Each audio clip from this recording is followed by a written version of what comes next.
Hello बच्चों, आइए प्रश्न को देखते हैं। तो प्रश्न में दिया है, स्पष्ट कीजिए क्यों हाइड्रोजन ऑक्सीकारक का कार्य करते हैं। आइए मुख्य अवधारणा की चर्चा करते हैं। मुख्य अवधारणा।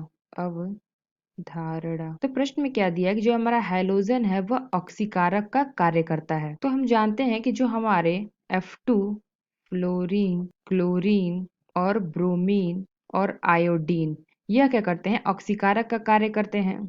ऑक्सीकारक कारक का कार्य करते हैं। तो ऐसा इसलिए होता है कि वह वैद्युत रसायन श्रेणी में हाइड्रोजन से ऊपर उपस्थित होते हैं। तो यह हाइड्रोजन से ऊपर में होने के कारण यह क्या करते हैं, ऑक्सीकारक का कार्य करते हैं। यानी कि जो हमारा वैद्युत रसायन श्रेणी होता है उसमें क्या होता है, हमारा फ्लोरीन, क्लोरीन, ब्रोमीन, आयोडीन और यहाँ hydrogen, zinc, Li plus lithium. तो ये जो हमारा वैद्युत रसायन श्रेणी होता है इसमें जो हमारा हाइड्रोजन है, तो हाइड्रोजन से ये ऊपर उपस्थित होते हैं।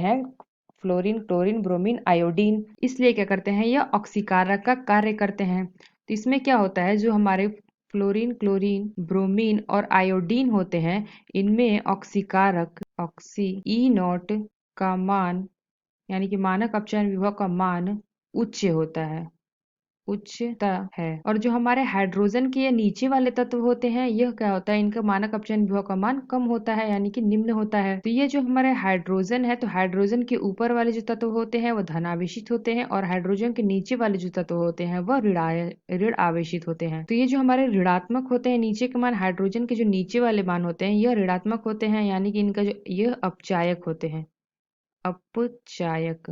तो यहाँ पे हमने देखा कि जो हमारा हैलोजन है वह ऑक्सीकारक का कार्य करते हैं, क्योंकि वह वैद्युत रसायन श्रेणी में हाइड्रोजन से ऊपर होते हैं और ऑक्सीकारक ई नॉट का मान, यानी कि मानक अपचयन विभव का मान इनका उच्च होता है, इसलिए जो हमारा हैलोजन है वह ऑक्सीकारक का कार्य करते हैं। तो आशा करते हैं आपको समझ में आया होगा। धन्यवाद।